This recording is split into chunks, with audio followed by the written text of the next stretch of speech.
ક્યારે ન જોઈ હોય તેવી સરળ રીતે ફરસાણવાળાની દુકાને મળે તેવા વધુ પોચા, વધુ જાળીદાર, મોંમાં મૂકતા જ સડસડાટ ગળામાંથી નીચે ઉતરી જાય એવા જ્યુસી ખમણ બનાવવાની રીત તમારી સાથે શેર કરીશ। ઊંઘમાંથી કોઈ પણ ઉઠાડીને તમને પૂછશે ને ત્યારે તમારા ખમણ પણ આવા જ વધુ પોચા, જાળીદાર દરેક વખતે બનશે। તો જેના માટે આપણે અહીંયા ડબલ આસોપાલવ બ્રાન્ડનું બેસન લીધો છે। 1 કપ જેટલો મેં અહીંયા બેસન લીધો છે। તો અહીં ફરસાણવાળાની દુકાન જેવા ખમણ બનાવવા માટે તમારે એકદમ ફાઇન બેસનનો ઉપયોગ કરવાનો છે। હવે આ બેસનને આપણે ચાળી લેશું। તો ખમણ બનાવતી વખતે બધા ઇન્ગ્રીડિયન્ટનું માપ જો પ્રોપર લેવામાં આવે તો તમારા ખમણ પણ એવા જ તૈયાર થાય છે। તો આવી રીતે આપણે ઠસોઠસ ભરેલો 1 કપ જેટલો લોટ જ્યારે ચાળી લીધો ત્યારે એની અંદર હવા ભરાણી અને હવે જ્યારે આપણે મેઝરિંગ કપની મદદથી આપણે 1 કપ જેટલું બેસન લેશું ને તો આટલો વધારાનો લોટ રહી જાય છે, કારણ કે બેસનને આપણે ચાળીને લીધો તેની અંદર હવા ભરાય છે। તો આવી રીતે જો માપ લેવામાં આવશે ને તો તમારા ખમણ પણ પ્રોપર જ બનશે। તો અહીંયા 1 કપ જેટલો આપણે બેસન લઈ લીધો છે ને અત્યારે જેટલો વધારાનો લોટ રહ્યો છે એને આપણે ઉપયોગમાં નહીં લઈએ, આપણે ફક્ત 1 કપ બેસનનો ઉપયોગ કરીશું।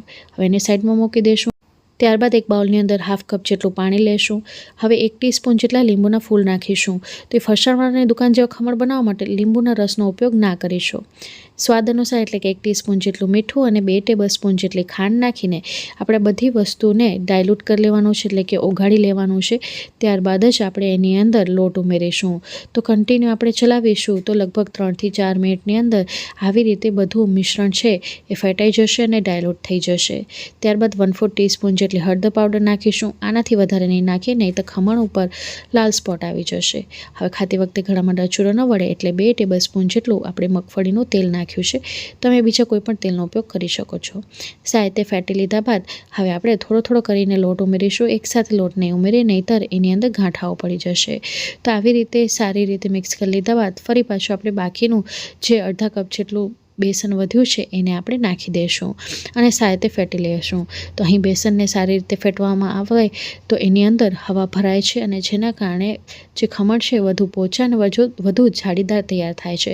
તો અહીં ફેટવું એ પાર્ટ સ્કીપ ના કરીશું, એને કરવું ખૂબ જ જરૂરી છે। તો એક જ દિશામાં મેં એને 4 થી 5 મિનિટ સુધી ફેટી લીધું છે।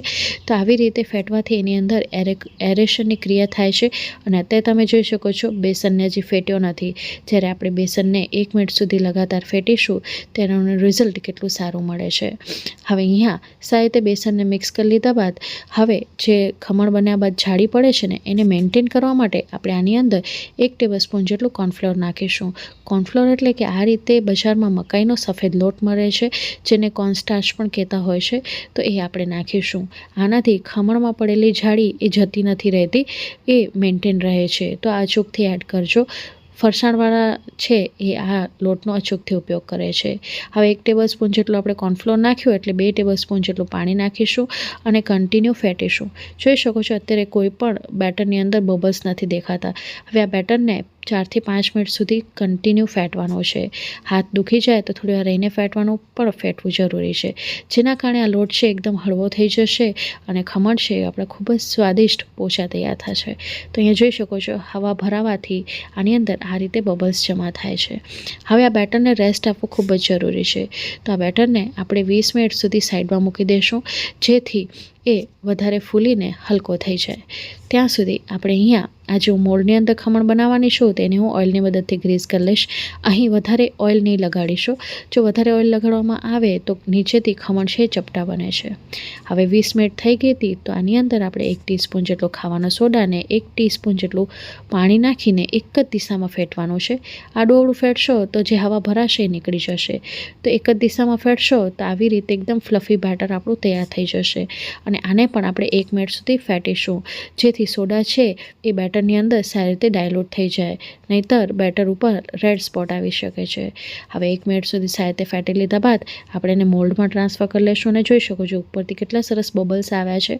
બાજુમાં સ્ટીમર ગરમ કરવા માટે મૂકી દીધું હતું, તો આ મોલ્ડની અંદર મૂકી દઈશું અને ઉપર આપણે એક પ્લેટ મૂકી દઈશું, જેથી વરાળના પાણીથી વચ્ચેનો ભાગ કાચો ન રહી જાય આ પાર્ટ પણ સ્કીપ ના કરીશું, નહીંતર વચ્ચેનો ભાગ કાચો રહી જતો હોય છે.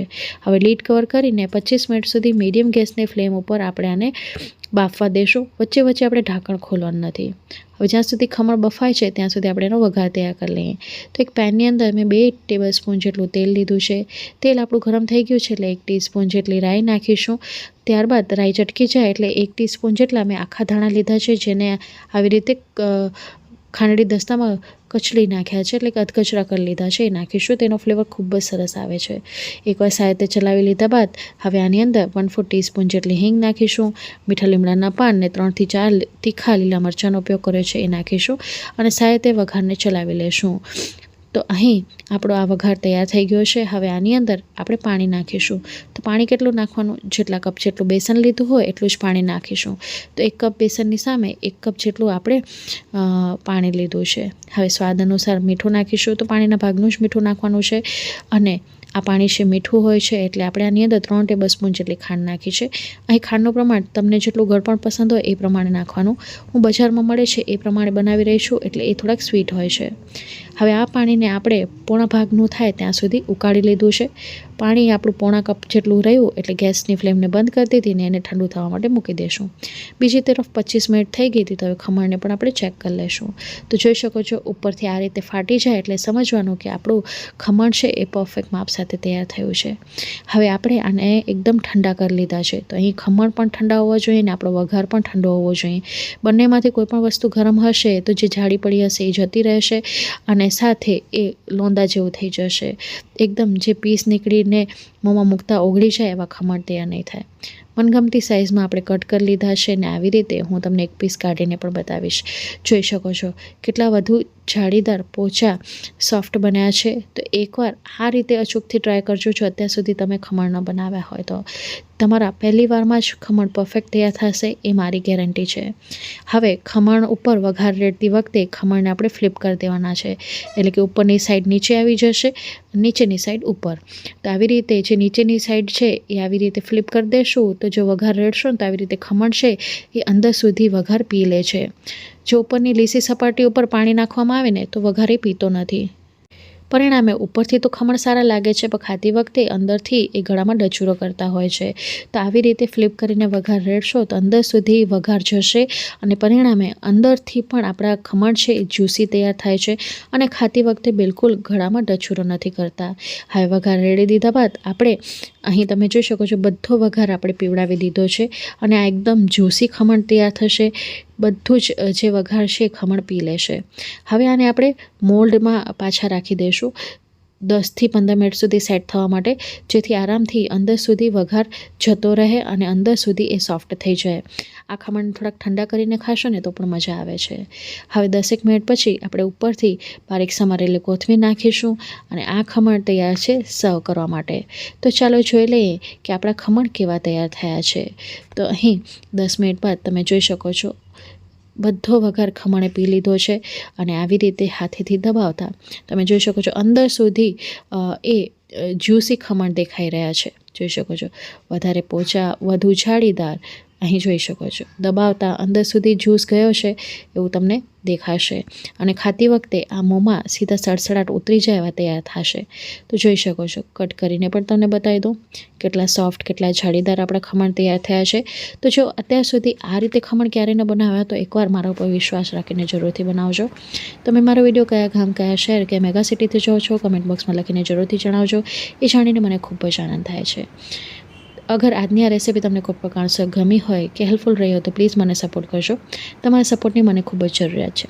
મને સપોર્ટ કરવા માટે તમે મારા વિડીયોને લાઇક, શેર, ચેનલ સબસ્ક્રાઈબ કરી શકો છો. બાજુમાં આપેલી બેલ બટન જરૂરથી દબાવજો જેથી મારા આવનારા વિડીયોઝની નોટિફિકેશન તમને મળતી રહે. હું ફરી મળીશ આવી જ નવી ઇન્ટરેસ્ટિંગ રેસીપી સાથે. ત્યાં સુધી આવજો. Bye, take care. Thanks for watching.